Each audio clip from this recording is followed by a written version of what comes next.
I learned to rollerblade, right? And so I would do like rollerblade shows, which were terrible, but I would charge people $5 to come and see me rollerblade.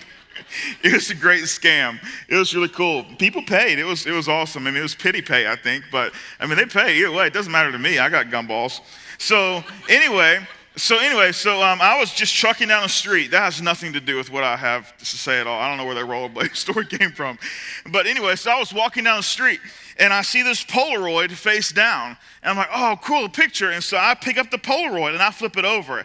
And then my eyes saw something that probably wasn't intended for my eyes to see. Honestly, I'm not really sure why that Polaroid made it out of someone's bedroom, wherever it was taken. You know what I'm saying? Like that's for those of you who are like under the age of like 25 and they're a Polaroid is this camera where you take it and it spits out the picture right there. It's like the iPhone before but you couldn't call anybody on your Polaroid camera. But it did give you instant photos, and so that's what it was. And so someone had gotten kind of dressed up, and then someone had undressed the person that was dressed up. And then there were things shown in this Polaroid, and I was looking at it. So what does me, maybe I'm typical, I don't know, I'm not sure, I didn't take a poll or this or anything. In my mind, I think the very best thing for me to do with this Polaroid, this makes it better. I knew the couple in it. Yeah, that makes it better. They lived on the corner. Just right, like 6 houses down. And so I was thinking, the best thing to do is to show my friends. That's what I want to do. And so that's what I did. And so I told them, I was like, hey, out of national security interest, I want to make sure that you are all aware of this picture that I found on the ground that shows these things. And my mistake was I showed it to one of their kids. And that was the mistake I made. That's the mistake I made. And I wasn't thinking. And so I got in so much trouble, like crazy amounts of trouble. And I'm not really sure. This is probably the reason I didn't share this I probably shouldn't be sharing this at the moment. But I got in so much trouble. I don't even remember the trouble I got in. I just remember it lasted for a ridiculously long time. It felt like ages that I was getting in trouble. There was this other time, I was in 8th grade, and I went to elementary and middle school. I went to a private school. I went to public school and high school. But the first 8 years of my life were spent in a private school in East Point, Georgia, a place called Pathway Christian School. And so that's where I went to school. And in my 8th grade year, I had this guy, incredible, lovely guy. His name was Mr. Higgs. Mr. Higgs, super solid, just gave of himself to students, just an incredible, incredible guy. One of my favorite teachers I ever had. Well, we had a disagreement one day. And it was a disagreement that I thought was, obviously I thought I was right, and he knew I was wrong, and he was right. And so I made it better. So I called him a name. I called him a doofus, and in front of everybody. And so I called him a doofus in front of everybody. I didn't know what doofus meant. You can Google it if you want to. It's a real thing. It's not like I made up word. It's a real thing. And so he obviously knew what the real meaning of doofus was. That or he just thought it was disrespectful, which it was, children that are in here. You shouldn't call your teachers names. So I tell you that to say I do remember the punishment for that. I was a little older. And so when I got home, of course, I had gotten in trouble. I got a call home that I called my teacher a doofus in front of everybody in the class.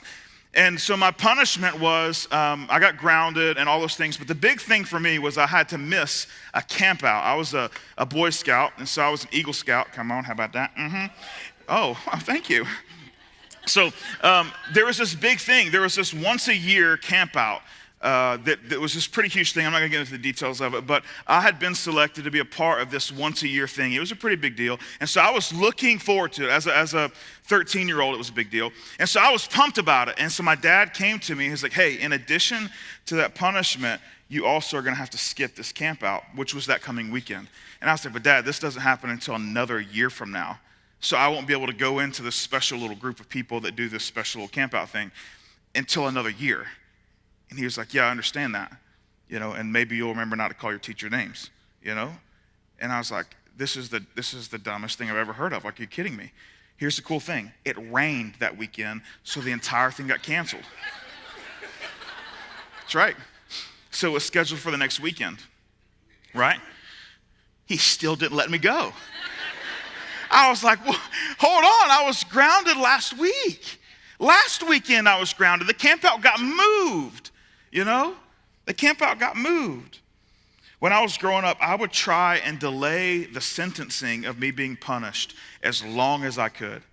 And this is why. I knew the moment it came out of my dad's mouth, it was written in stone.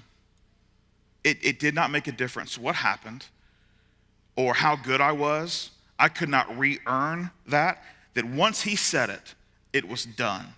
And so I came up with this theory. If I can prolong it, where I'm like, you know what, Dad, sleep on it. Just sleep on it. And then I could like sugar him up somehow, you know what I'm saying? Like wash every load. I don't know how to wash clothes, but at that time, whatever I would have to do, you know, clean the bathrooms, anything I could do, like please just kind of bring the sentencing down. Because as soon as he said it, it was done. Discipline. Discipline with your children. We started a series last week called Loving God's Littles, where we asked the question, there's a passage in the book of Matthew where Jesus is teaching and a bunch of children are brought to him for him to pray for. And as they kind of get closer, his disciples, his best friends, they get in front and they stop them and they rebuke the people that brought him and say, hey, look, Jesus didn't have time to kiss babies. You know, this isn't a political contest. There's no photo ops here. Take your kids and go play somewhere else, right? That's what they're saying to them. And Jesus says, no. No, let them come to me. Jesus takes the time to pray for them. Jesus takes the time to kind of go one by one and lay hands on them, is what we're told. And then he continues on his way. We also found out last week that when we start to look into the life of Jesus, that children mattered a great deal to him. That he actually taught about it to his disciples on more than one occasion.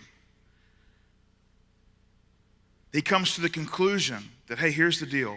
If you want to enter the kingdom of God, you have to change and be like a child.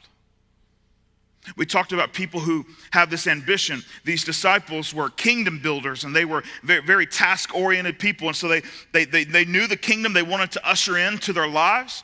And so they set out a number of steps in front of them. And children had no part in those steps to get to that kingdom-building place. But then Jesus flips this entire idea of kingdom on its head and says, actually, children are the key. Because they have a faith that's larger than people who have figured out how to do things on their own. And that faith could be the driving force of real, authentic kingship in people's lives. So we understand why Jesus valued children. The question becomes, what do we do with the knowledge? And today, I want to talk about discipline. Probably one of the more uncomfortable things for us to talk about. And certainly one, if you showed up today and you don't have kids or you're a grandparent and you're like, discipline's not even in my vocabulary anymore, you know? It's like, what do I have to do? I think it goes a little deeper than just parents or guardians that oversee kids. You see, there's this common fear or misconception among parents today. If you discipline your child, then you're mean and they'll grow up to hate you. But God says something different.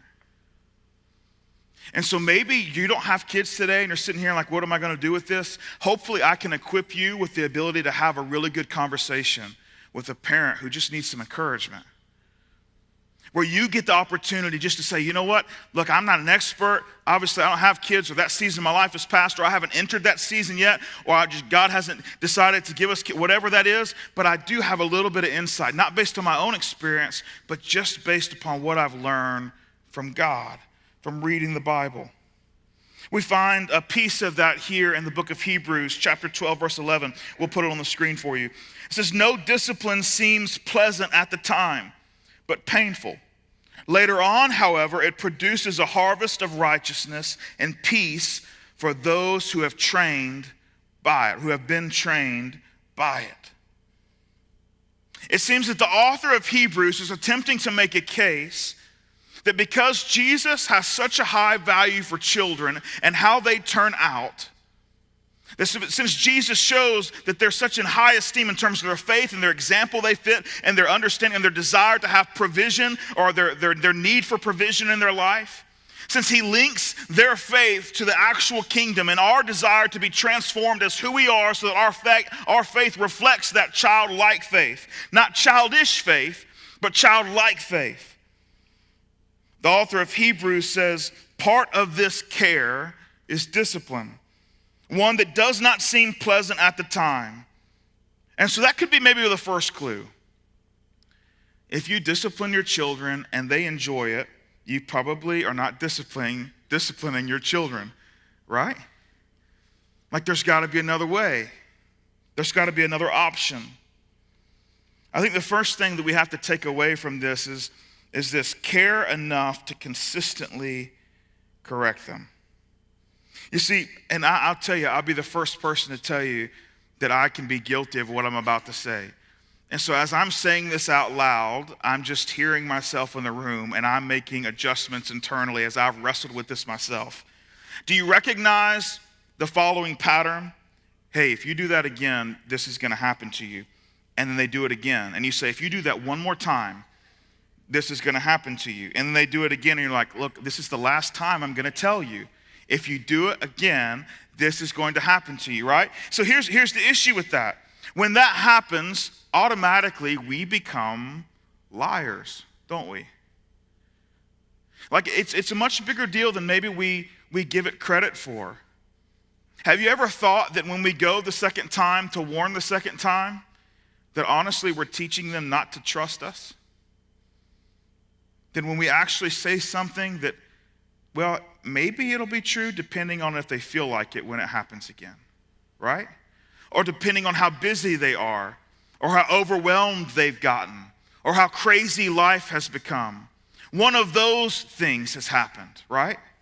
That's the idea that possibly has happened. Have you ever thought through this idea that when we can't be consistent, that we create opportunities for our children not to trust us? The second thing, care enough to be intentional. I believe that discipline is always tied to discipleship. Like it or not, it teaches them to follow something or someone. Now, their discipleship, if there's a lack of discipline, might be attached or kind of, in links with something you don't want it to be, but they're still learning to follow someone or something, whether you like that or not. Every single time we make a decision that impacts their life, it teaches them something, whether you're their parent or not their parent. Anytime you have authority over a child in your care and you make a decision, it's a part of their discipleship process. Now, whether it's linked to Jesus or not, I don't know. That's up to you. What are you linking their behavior to? Let's think about it this way. Are we linking their behavior to inconsistency? Or are we linking their behavior to something that's consistent? That as we go through our thought process of how do we have intentional care for the children that God has given us, whether you're working in Foundation Kids or you have your own kids at home, whether you're grandkids or nieces or nephews, or whoever the kids are, that when you make decisions, could you be intentional about it? Yeah, I get it. Intentionality requires a little thinking ahead of time, right? It requires some partnership with people in your lives. It requires a little extra work. At the end of the day, maybe we should ask the question, what's the motive out of the decision or behind the decision that we're making about this discipline? All decisions lead to an outcome. Not all decisions lead to Jesus' discipleship, though. Care enough to play the long game. I wonder if you caught it in that verse. I'm going to go back and read Hebrews 12:11 so we can pick out the care enough to play the long game piece. It says, no discipline seems pleasant at the time, but painful. Later on, however, it produces a harvest of righteousness and peace for those who have been trained by it.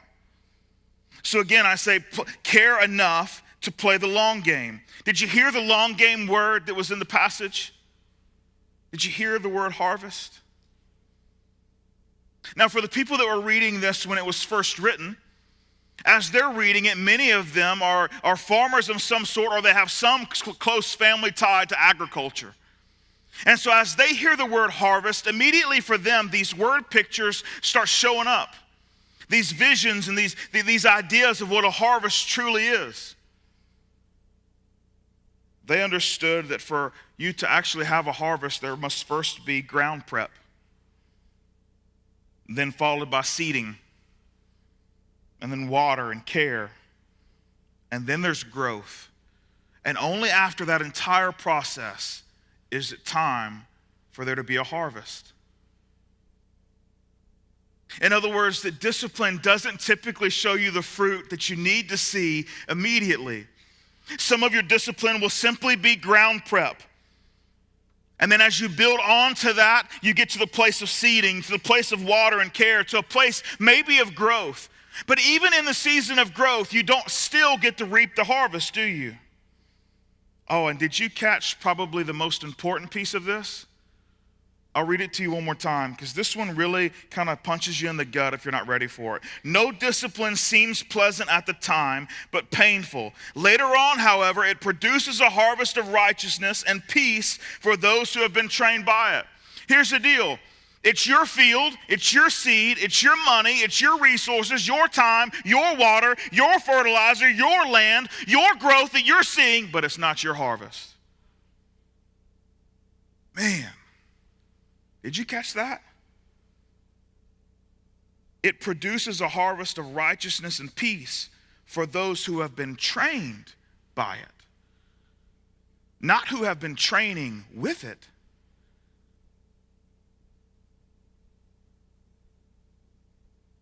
It's not our harvest. Our children benefit from our good decisions by causing them the pain and discomfort of discipline. And we don't see it, and they don't see it for a long time. But ultimately, we're not the ones that reap the rewards for it. We might get some better sleep at night, but at the end of the day, it's their life. It's their life where they can make good decisions that teaches, or that shows that they had been taught in a way where they maybe choose a spouse. Maybe they have their own children. Maybe they make something of themselves. Maybe they contribute to the community. Maybe they begin to win people for Jesus as disciples should do. It's not our harvest. You see, one of the greatest mistakes we can make in loving our children is to raise them to become just like us. One of the greatest mistakes we can make in loving our children is to raise them to become just like us.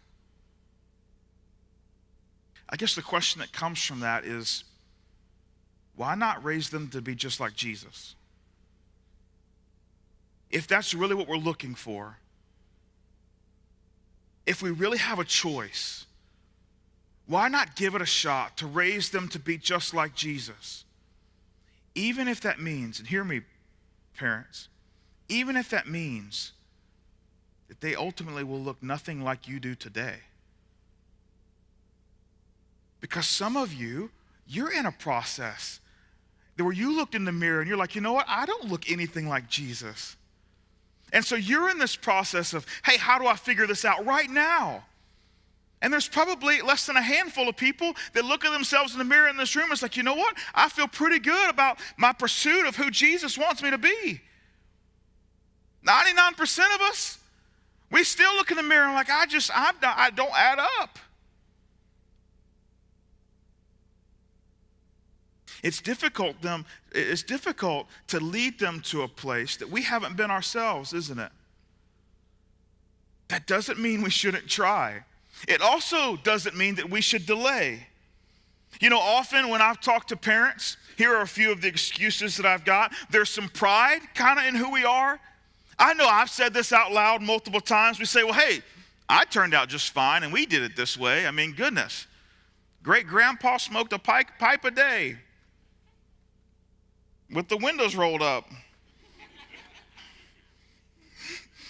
While I laid in the back part of the Pontiac, you know, on the window, they got that big dash part in the back. And you can lay across it, you know what I'm talking about? We got pulled over one day because I was doing that. Like, what's your problem, cop? We're living. True story. I know, this is great. I mean, I was incredible growing. It was just so good. Dad, if you watch this later, I love you. You're great. You're awesome now. You're great. You were awesome then. I was great. I need to move.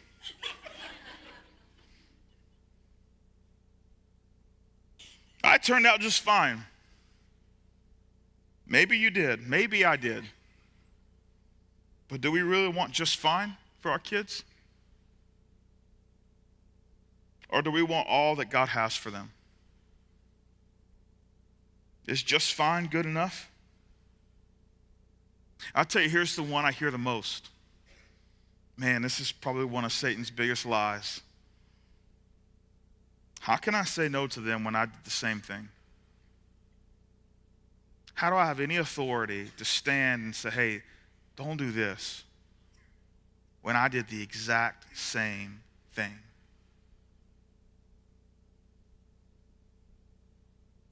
I'm probably not the only one in this room that struggles with that. But this is what I know to be true. I can't tell you that I'm perfect at this. It's just what I know to be true.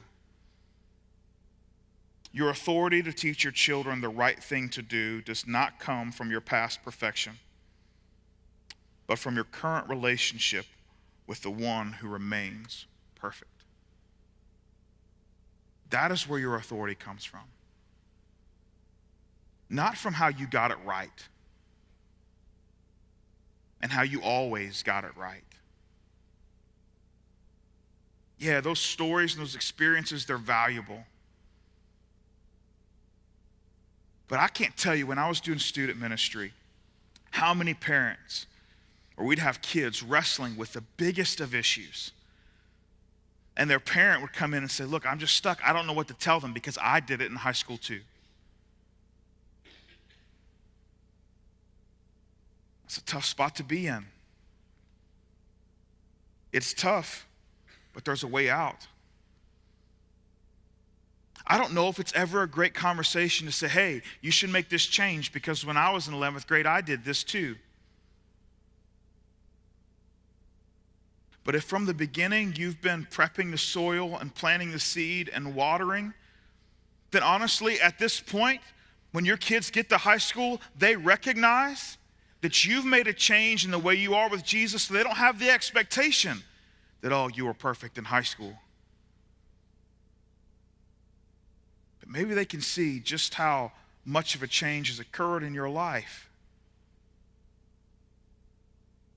Maybe they trust Jesus enough because of the pre-work you've done, where they're willing to have the hard conversation, the difficult conversation to say, you know what, I can take these steps. Not because dad or mom, you were great, because Jesus expects so much more out of me. You know, the greatest reward for a parent is for their children to want to be like Jesus. You can lead a horse to water, but you know that whole thing? But what if they want it? What if they desire it? Like deep down in their soul, what if they just want Jesus? Isn't that a great place to be? You know that wanting something typically leads to owning it if you can afford it. If you can find a way to get the currency, if you want something strong enough, you will go own it. Isn't that what we're chasing with our kids? I tell you, that's what Robin and her team are chasing every single Sunday. They do not take Sundays off.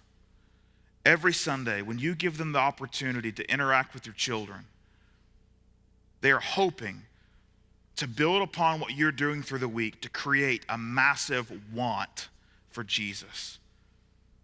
And it's their hope that that want translates into ownership.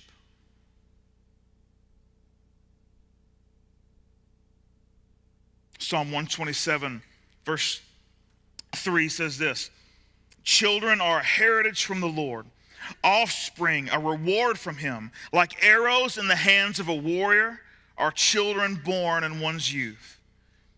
I want to pick this apart just for a moment. The first thing is this: children are from the Lord.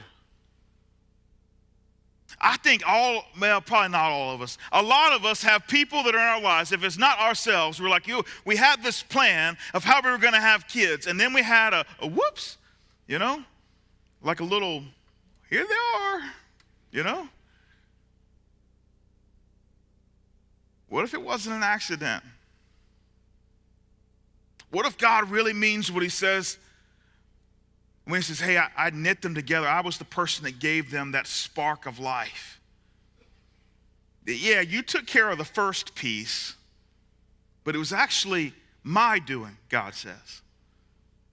They said, hey, here's life. That word heritage, it carries a lot of weight. A special possession. Ultimately, we find our value as human beings, not in who we are, but in who created us. That's where our value comes from. Not even who we will become, not what we could attain or anything we could accomplish, but our value becomes in who gave us life. That the God of the universe made a decision one day, hey, here it is, and he reached down, and inside of our mother's little belly, he went, life. Life. That he made that decision. A special possession given to the world. I like this imagery of arrows. I'm not an archer. I got an archer merit badge when I was in Boy Scouts. And so I know how to pull back a bow a little bit. You know what I'm saying? I typically hit the round target. Not always the bullseye. Probably never the bullseye, but I hit the target. I get archery. Most of you probably at this moment are picturing someone who draws back an arrow and kind of releases it. Ultimately, arrows are meant to be released, aren't they? Your arrows can't sit in your quiver forever. They can't stay there. Arrows weren't meant to be on display. Arrows were meant to do work. Arrows are meant to accomplish a goal, accomplish a task. Arrows are sent with a mission. They're released. An arrow is released with power. The further you draw it back, the more tension you put on it, the cleaner the release, the least friction possible, and off it goes. Are you setting up your children to release them with the power of the Holy Spirit?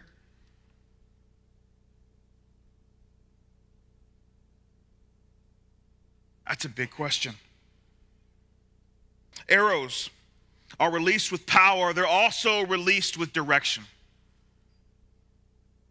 Are you raising up your children to follow Jesus?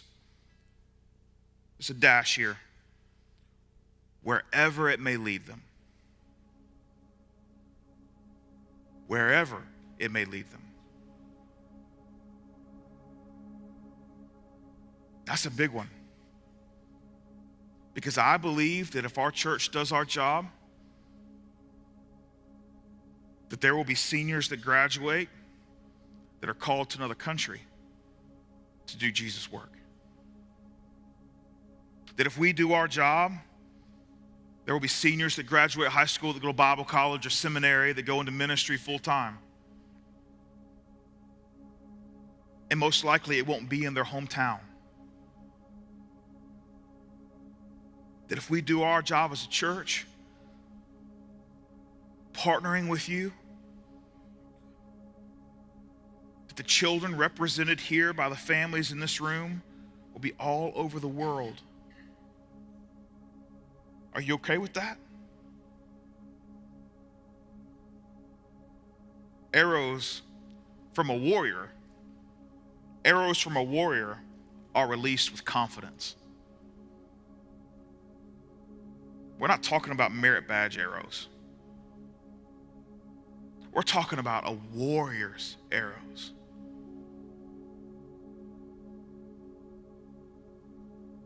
when he draws it back, takes that aim,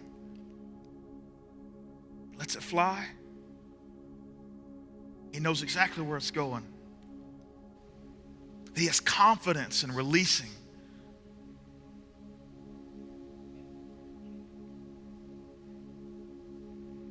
Are you raising up your children with the confidence that even though they leave your hands, that they own their faith, and because of that, they never leave God's?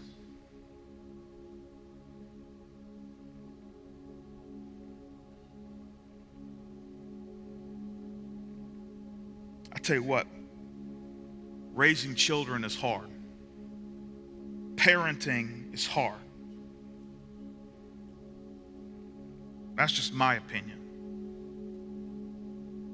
I've got 2 littles that God loves. 5 and 7 years old.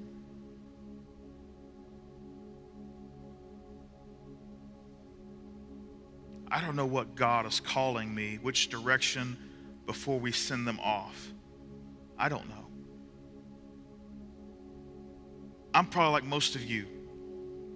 Maybe God will call me to take the arrow and put it right, oh, and there you go. You're with me the rest of your life. You know, especially Hadley. You know? I don't know, but I know it's hard.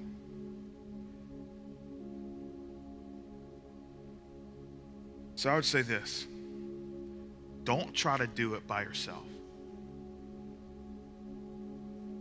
I'm talking to single moms. I'm also talking to 2 parents.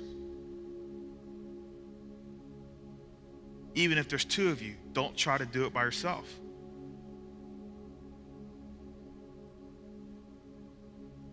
You have my word that our church will help you in every way that we can.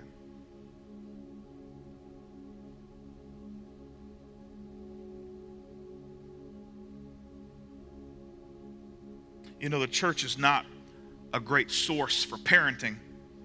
The church will never be great parents. But the church will always be a great place for resources and encouragement and help and respite. My encouragement to you today would be to remember that parenting is hard. Discipline and consistency make it that much more difficult, but it's necessary. Which means that there are probably people in your life this week that could use a little encouragement. So that's our walk it out piece today. Maybe God's going to put someone on your heart this week that just needs a little pick-me-up, a little encouragement as a parent, as a foster parent, as a guardian.